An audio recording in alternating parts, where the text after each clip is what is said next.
Today's episode of Beyond the Mask is presented by the insurance specialists at Bright Think Wealth Strategies. Find the disability insurance coverage that fits you best right now. Email Robert Smith at rsmithjr@financialguide.com.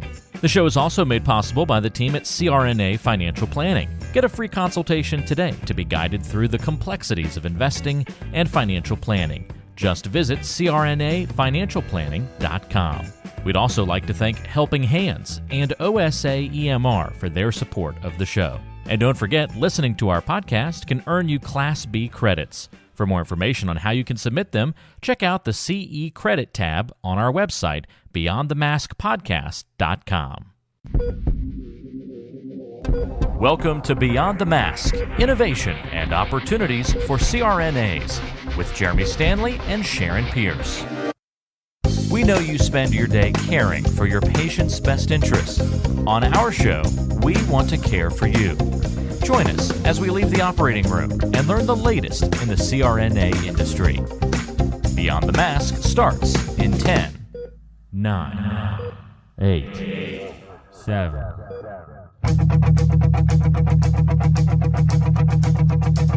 So Sharon, how was your day? Well, it was good. It was busy. Worked with my favorite GI doctor today. He spoiled me for all other GIs. The man is one of the most skilled endoscopists I've ever seen in my entire career, but he about works this old lady to death. How was your day? It was great, And Landon's doing well now after his episode. Yeah, he's doing well after his little episode. Good. Yep. So we're good there. Everybody's busy and school, and Sarah's back working, and I'm still working, so it's all good.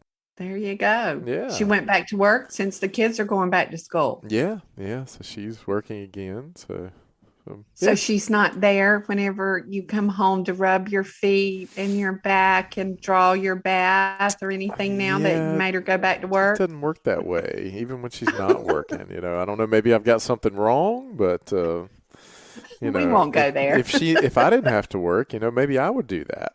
Oh my gosh. I could do that. Sarah, are you listening? I could do this. I could have a dinner cooked. It'd always be grilled. I don't mind feet at all. Bath, that involves, taking your clothes off. I mean, this could all work out. There this you is go, great. Sarah, are you listening? Oh, geez. All right. So I'm excited about tonight. I know you are. Yeah. So this is something that we have not done before. Something new for us, and it's always fun to do that. And we have with us tonight Gerald Murphy. Gerald, welcome. Thank you very much. Thank you for having me. Yeah, absolutely. And so we're going to be talking tonight about your Doctoral Scholarly Project for your DNAP. Yes. Yep. This is something that I started just about a year and a half ago, and we're coming into kind of the presentation portion of it, and I appreciate you guys helping me out with this. So we're actually going to be the dissemination piece for your project, right?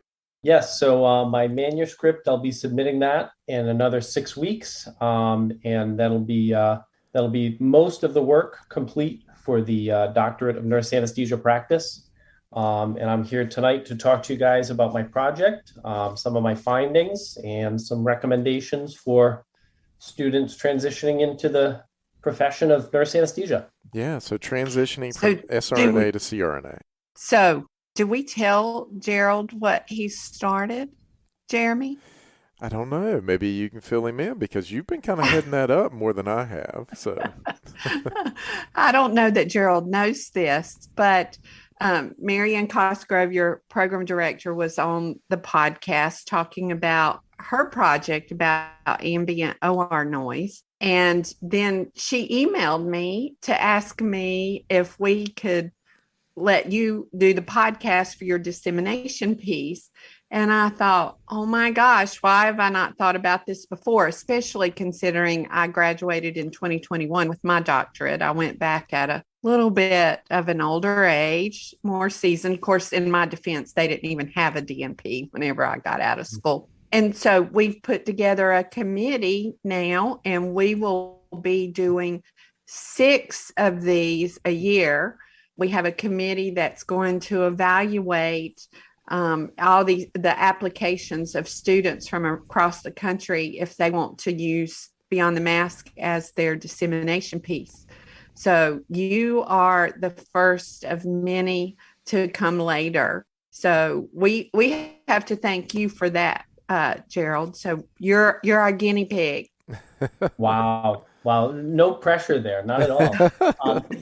Very exciting, though. I mean, across the country, all of the nurse anesthetists, the nurses that are just entering the field, and all of the CRNAs, they're going back to finish up their terminal degree. There's definitely a lot of knowledge being kind of brought up and new ideas, and that's really great that you guys will be able to help get that out to the rest of us CRNAs out there. Yeah. And this is a topic we've never done on the podcast either. So I'm excited. So we're looking forward to this. Gerald, why don't you tell our listeners a little bit about you and your background and where you're located and so forth. So my name is Gerald Murphy. I live in Rhode Island. I grew up in the New England area, grew up in Rhode Island, lived in Connecticut for 11 years.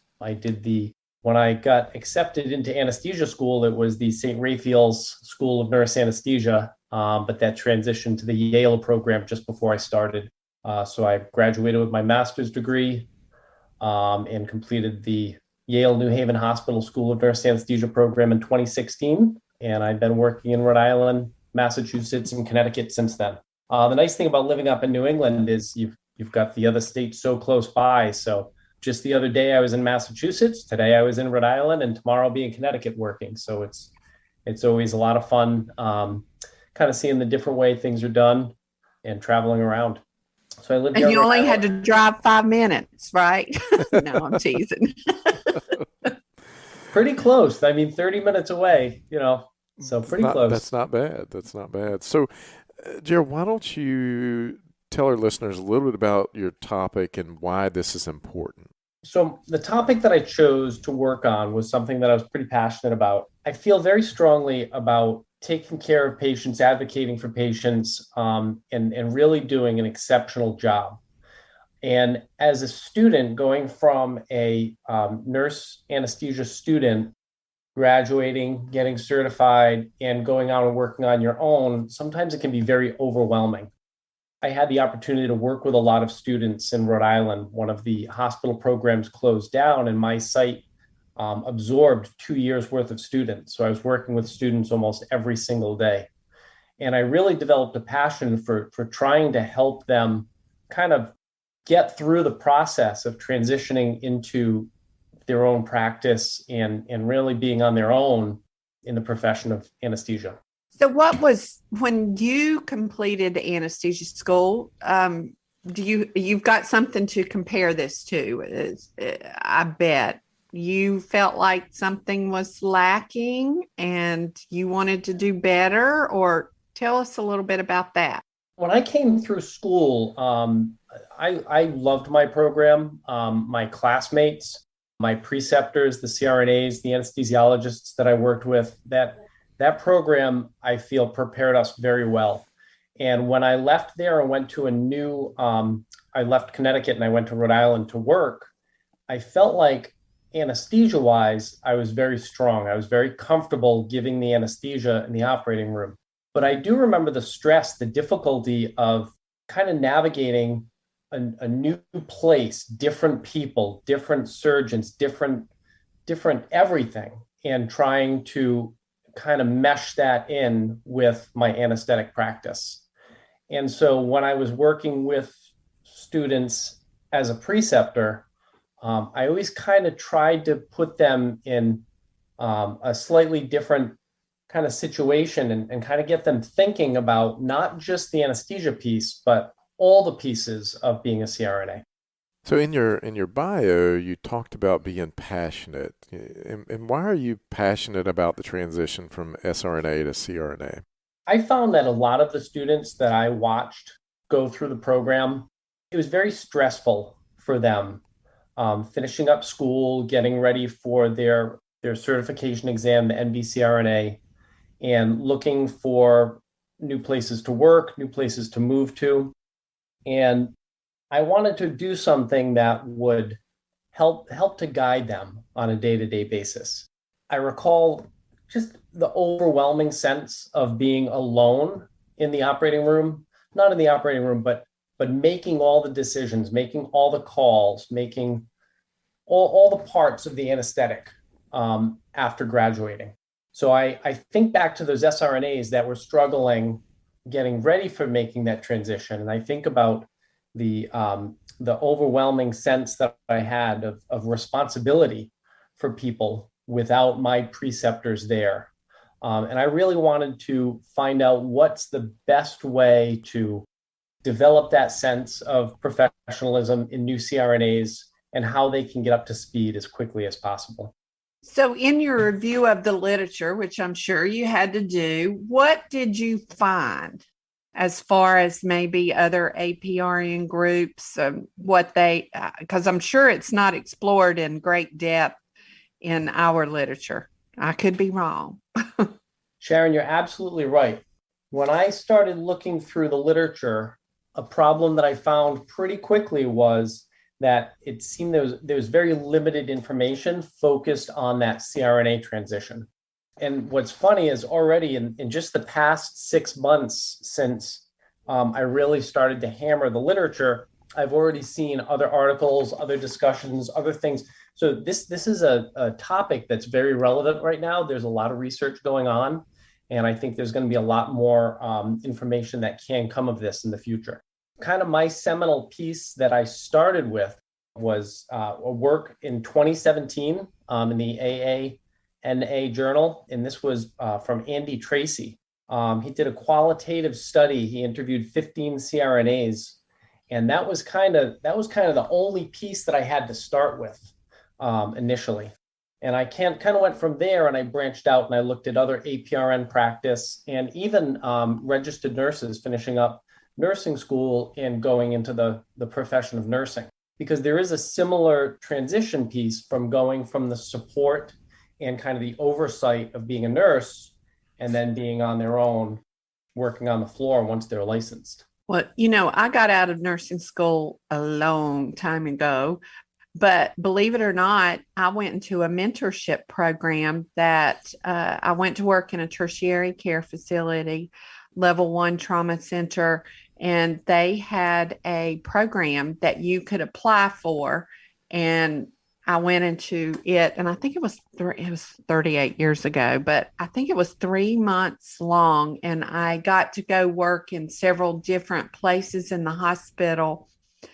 And then you could choose where you wanted to go after you completed that mentorship program. And it was very beneficial. And that's how I wound up being in ICU. Mm-hmm. Mm-hmm. Hey, Gerald, how did you develop the questions for your pilot survey? Was it easy to kind of build that, or was it a little bit difficult? I kind of looked at the things like I was mentioning about Tracy's work in 2017. That was kind of the jumping off point.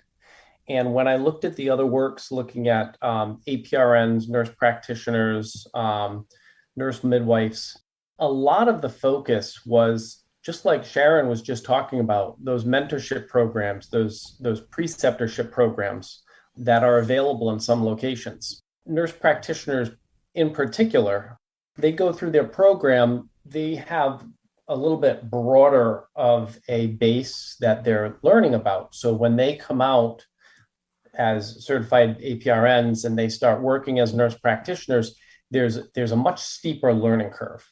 So what I learned as I was really digging into the literature that is available is CRNAs, their training is so focused on anesthesia that going out into practice, there's less of that curve that they have to deal with. They've really already become experts in giving anesthesia, taking care of patients in the operating room, and with that strong critical care background that they come from to begin with, CRNAs really had kind of a step up on everyone. So when I developed my questions, I wanted to make sure that I included more than just that preceptorship, more than just that mentorship, and kind of look at what other things impact CRNAs as they transition. As a CRNA, you spend years preparing yourself for this career, so we don't want to see you lose out on any of the income you've worked so hard to earn. The best way to protect yourself and give you the confidence that a major life event won't disrupt your financial future is through disability insurance. We've known disability income specialist Robert Smith for many years and have seen the work he's done with nearly 2,000 CRNAs over multiple decades. He can help identify any gaps in your existing coverage and fill those gaps by finding the best value on a policy. Contact Robert and let him know you heard about him on our podcast. Send him an email at rsmithjr@financialguide.com. That's rsmithjr@financialguide.com. Or call him at 504-394-6557. Protect your greatest asset as a CRNA, yourself and your ability to earn a living by adding disability insurance to your financial plan. So tell us some of the questions that you asked in your pilot survey. So some of the questions that I asked in my pilot survey were based off of that preceptorship and that mentorship, but I also wanted to make sure that I really expanded beyond that. And I looked at Tracy's work from 2017, and he specifically identified 5 promoting transition factors and 4 impeding transition factors. The promoting transition factors really revolve around confidence in the OR, having a supportive work environment, having peer support, and interestingly, previous experience as an SRNA. An impeding factor to transition was practice limitations in hostile work environment. So some of the questions that I focused in on were the anesthesia team consistency. Does it matter if you're working with the same CRNAs or the same attending anesthesiologist in those early stages of transitioning to practice? I also wondered if it was more anesthesia-based or more location-based. I asked if the anesthetizing site location consistency was helpful. And then I also looked at, is the support from the anesthesia staff important, or is the support from the perioperative staff important? And that was really kind of the focus of my literature review and my pilot survey and where I went from there.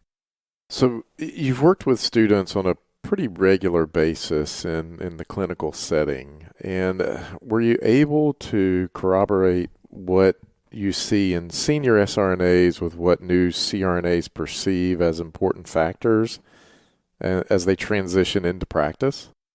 Yes, absolutely, Jeremy. Something that I found very interesting, not super surprising, but it was something that kind of came to me as I was reviewing my results section.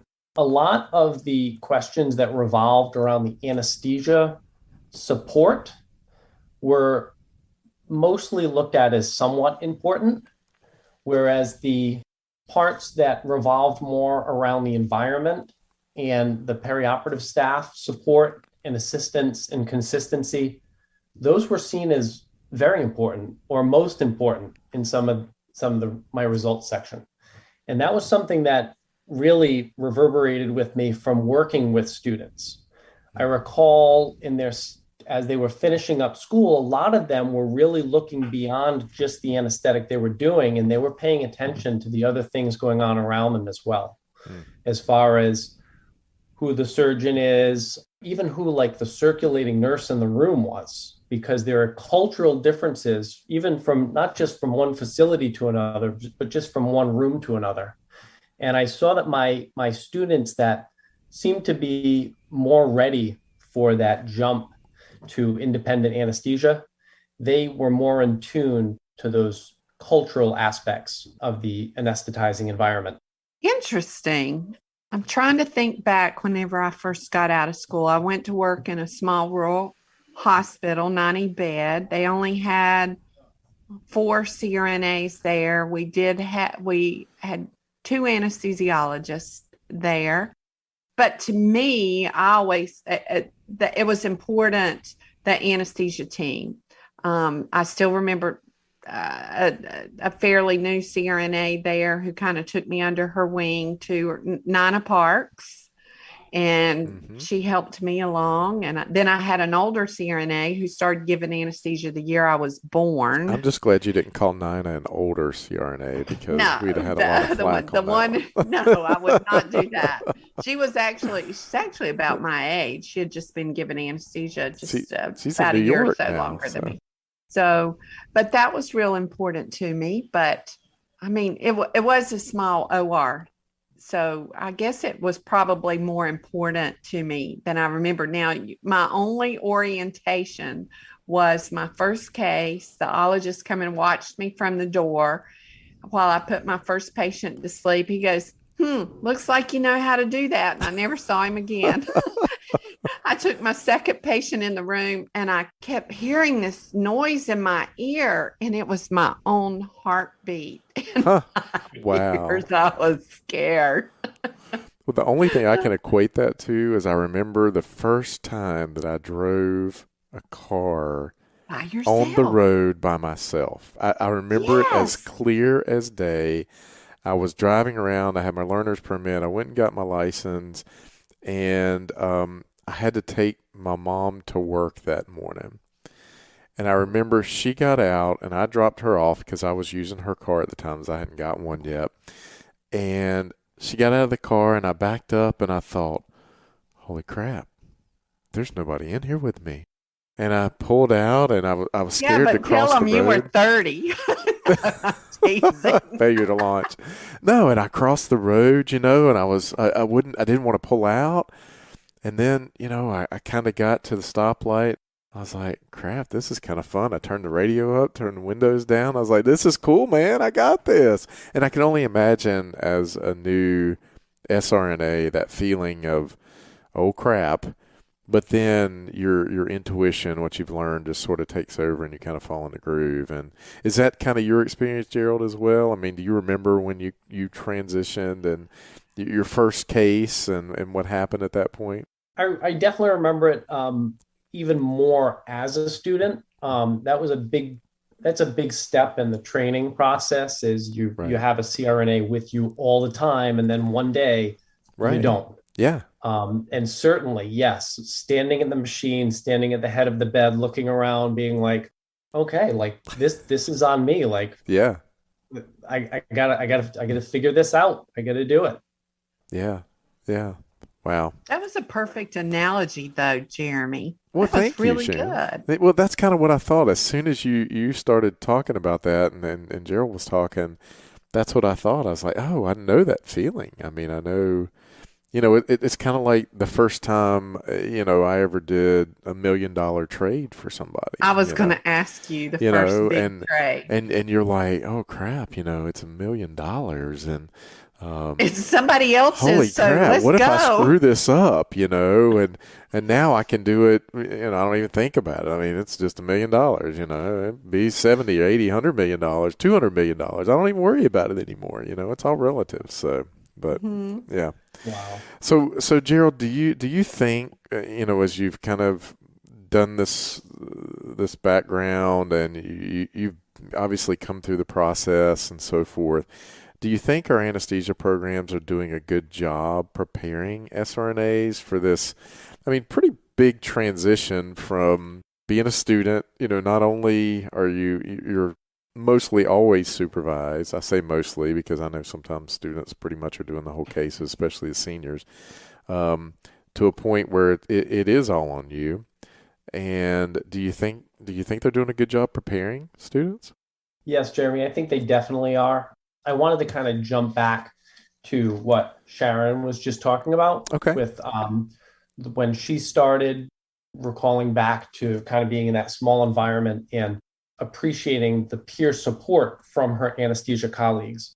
And I did want to just make sure that I stated that clearly, was that the consistency and the support of the location and the culture of the facility that the new CRNAs were working with was stated to be a little bit more important in their transition than the specific anesthesia group they were with, or the type of anesthesia they're doing from one day to the next. But there was one of my results that was 100% either very important or most important in transition. And that was support from anesthesia peers. So what that result tells me, along with how they found it somewhat important, because I think a lot of students coming through school, they're very, very, very well prepared. And what they want the most is they want support from their anesthesia peers in their enculturation process in the places they're going to work. I think that's the help that they're looking for. Obviously, this is a small pilot study that I've done. I've got a little bit of information here, but I think this would be something that'd be very interesting to dig deeper into in the future. Absolutely, and also, I mean, if you think about that, if you go from being a SRNA in one environment where you're there for a while, you get to know the nurses, you know the circulators, you know the surgeons, you get a job, and maybe it's not at the same facility, and now you walk in, number one, you're a new kid on the block. Number two, this is your first day. Number three, you don't know the surgeons, you don't know the setup, you don't know any of that. I would imagine that the people around you would definitely make a difference whether that was a good day or a bad day. And that's exactly what I hear you saying. Well put, Jeremy, because when you're in that instance, when you're alone, you're with that perioperative staff. You're not with your anesthesia peers. Right. They're in other rooms doing their thing. Right. So as far as seeing them in the hallways, establishing relationships with them outside of work, having lunch with them, or seeing them in the break room, that's where that peer support comes from. But on the day-to-day basis, it's the local environment that is helpful in the transition. Today's show is brought to you by the folks at CRNA Financial Planning, an independent consulting firm that offers financial planning services exclusively to CRNAs and their families. From planning for a child's future college expenses to building a predictable income stream in retirement, the firm is committed to offering you comprehensive financial services, customized to fit your unique needs and objectives. If you have questions about your financial future, get them answered. Call the team at 855-304-3748. That's 855-304-3748. Or go online to crnafinancialplanning.com. So if I'm a CRNA and I'm precepting students, what can I do as a preceptor to help my students transition to practice? Sharon, that's a great question. I think something that I really talk about in my discussion in my manuscript, something that's a little bit challenging, I think, for precepting CRNAs. A lot of these anesthesia programs, you're with a lot of the same students over a long period of time. And I think a lot of the time as students are getting toward the end of their program, as they're getting close to graduation, there's going to be some history with some preceptors. And I think that gets in the mind of both the students and the preceptors. Mm-hmm. And I think one of the most important things we CRNAs can do to assist our students in their future transition is to continue to keep that line of communication open, continue to support them, and continue to encourage them. It's very difficult. It's a fine line we have to walk because we have to make sure that they're learning on a daily basis, they're growing in their care, and we're challenging them. But in that challenge, in that growth, we still need to support and focus and encourage. Well, it's like being a coach in my mind. I mean, a good coach is there for support. They can tell you what you're doing wrong at times, but you do it in such a way that doesn't break people down. It basically is education and building them up. I know you can do this, and this is how you do it. Not, you're an idiot, why did you do that? So your language matters there. And I would think that for most CRNAs who want to be supportive of the industry and want CRNAs to be successful, that there would be a support level there for the students, because they're the future. They're the future of this industry. Well, I think what you have done will also apply, in my mind, to CRNAs who work at a lot of different places. I go into different places every, well, not as much as I used to, but it's not unusual for me to walk into a place I've never met anybody, never seen anybody, and bam, I'm there to give anesthesia. So I would assume that a lot of these same principles apply to CRNAs who are, say, 1099 CRNAs who work in a lot of different places. Absolutely. Absolutely, yes. But I feel like this is going completely outside of my research, outside of my literature review, anything to that effect. But I would assume that CRNAs at that stage, they've been doing it for a while. They've probably gotten pretty good at acclimating to the new environment. And I think if you look back at like the first time you do that, that's where the learning curve comes into play. And that might be a little advantage to the 1099 CRNAs, because they do that transition so many times. That is true. Yeah. With practice, you get pretty good at it. Well, you figure out, one of the first questions if I'm at a place and I meet the other CRNAs, I'm like, tell me where the landmines are. Because they'll tell you exactly where they're at. Hey, listen, this physician, he'll say, do you know any jokes? And then when you tell a joke, he'll say, that's you shouldn't tell jokes in the OR. Okay, well, this is a true story. And so I always, in new places, I'll take notes so that I'll remember until I know it by heart. Okay, I've got to be careful of this nurse because she will whatever. So yes, I do agree with you on that, Gerald, because you already know how to do anesthesia. But let me tell you what, anesthesia is different in every single place that you go, unless you're the only provider. Well, Sharon, it's however you give it. It is, but I think it goes back to something I think Gerald mentioned early on, and that is confidence. True. You walk into a situation, one, you're Sharon Pierce, and two, you're confident. Who's that? You're confident that you've been here, you've done that before.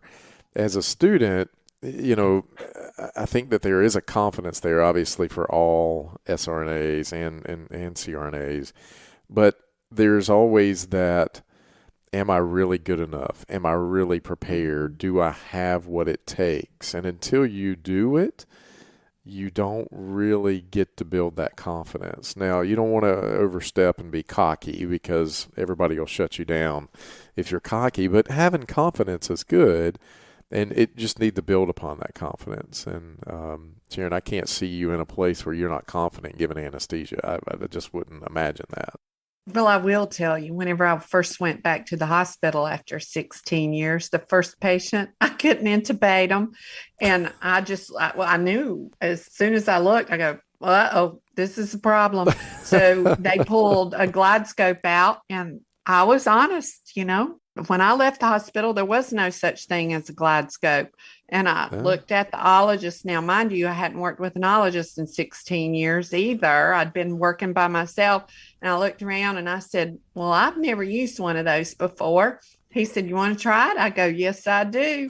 And I did it. And he goes, well, it looks like you've done it before. I said, well, I've seen about 45,000 sets of vocal cords in my life. I know what they look like. So.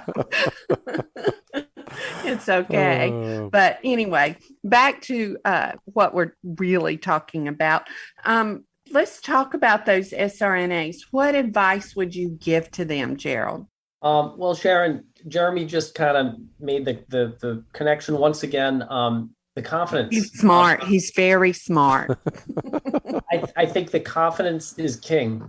And I think as far as SRNAs toward the end of their program, they need to stay engaged. They need to continue to ask questions. They need to continue to be open to grow. I would recommend to student nurse anesthetists toward the end of their program to seek out the preceptors that they may be didn't get along with so well, or didn't agree with all their techniques, and really try to learn, okay, well, where are you coming from? Why do you think that way? Why do you do it that way? Teach me. Maintain an open mind and gain as much information, as much knowledge, as much experience as possible throughout the entire training program, so that once you go into that new environment, hopefully you've seen and been exposed to a lot more things. We all develop our own way of giving anesthesia. The start of that kind of happens in school, and we grow into it more and more and more as the years go by as practicing CRNAs. But having that toolbox of all the different ways that it could be done helps prepare you for walking into that different facility where, like we just talked about, anesthesia is done a little bit differently from one facility to another. And so students should really stay engaged until the very last day. They're going to get out of the program what they put into it. You know, another thing that I do whenever I go to new places, talking about ancillary personnel, as you were earlier, is I will talk to the recovery room nurses, because they know how you give anesthesia better than your colleagues do, by how your patients are when you bring them in there. And, you know, I had never done robotic surgery before. And so I will talk to the PACU nurses and say, okay, do they do better if they get Dilaudid, or do they do better with IV acetaminophen? What do you see? And so I'll bring them out and say, okay, well, this is how I did this one, and the next time I'm going to do this, and you tell me what you see. And so I always build a strong rapport with the recovery room nurses, because I don't know how I can be working with you, Gerald, at the hospital, but I don't know how you give anesthesia, because I'm over here in this room. So those are the people who really know how you give anesthesia. Aaron, I love it. I think that's outstanding advice. Great point. Yeah. Well, and I think really there obviously needs to be even more research done on this transition and helping new CRNAs who just gotten out of school, helping them succeed. I mean, you know, I think your average CRNA out there probably doesn't even think about that, especially if you've been practicing for 10 or 15 years. You got a new kid on the block. Okay, whatever, you know, you just got out of school, you should know how to do this. So I think there needs to be even a little more research done in this area to help CRNAs help their peers transition from student to CRNA. I'd be really interested to see I'm sorry, I'll try one more time. I'd be really interested to see what like a larger study would show as far as that enculturation process, which seemed to be an important result in my small pilot study. Yeah. Sharon, I wonder if we could talk to Lorraine and maybe the foundation take up something like that. Yeah, well, you are on the board of trustees. I am. Yeah. Maybe I'll float that boat. There you go. So did you ever get in touch with Andy Tracy and talk to him about his study? I did not reach out, no. Oh, you did not. Andy Tracy, if you're listening to this. We're going to get you in touch with Gerald. Gerald, as we're wrapping up here, is anything you'd like to conclude on, maybe get across to our listeners? I think as far as the transition process for new CRNAs goes, I think it starts with the end of their SRNA program and it continues into their new professional identity. I think the most important thing is kindness. I don't think we need to be lovey-dovey and coddle our new CRNAs, but I think that we have to be mindful. We should take notice if a new CRNA is starting with our group. We should find that person, introduce ourselves, and we should offer a professional opening for that CRNA to approach us for advice or guidance. And once again, going back, I think our SRNAs really need to think about their transition to practice. Again, mindfulness. I think when a new CRNA starts, I think as a new CRNA, they should actively seek out mentoring opportunities.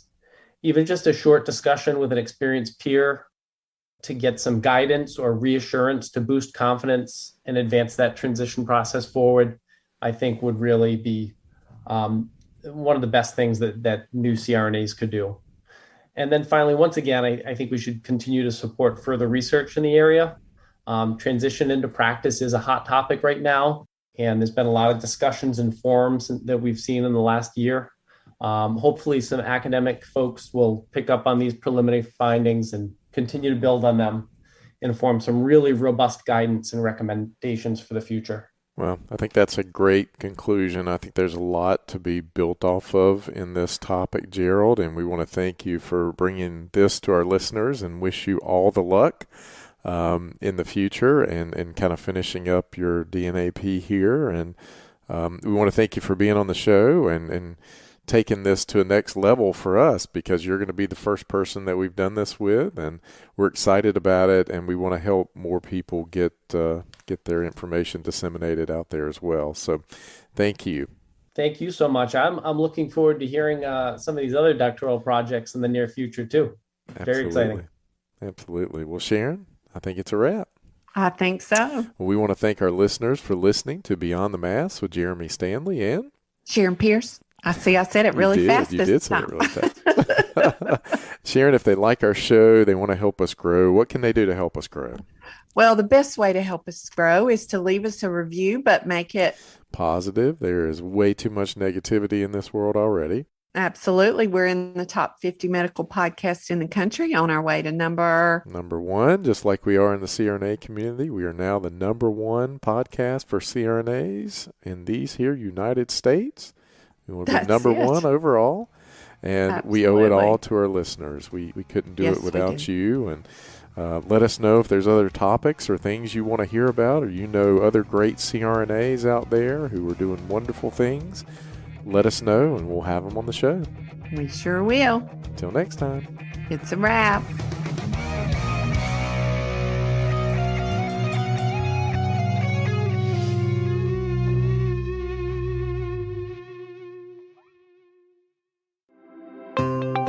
Have you thought about what would happen if you weren't able to work for 2 or 3 years? You know, on average, 25% of people will file a disability claim, and most of us aren't prepared for that loss of income.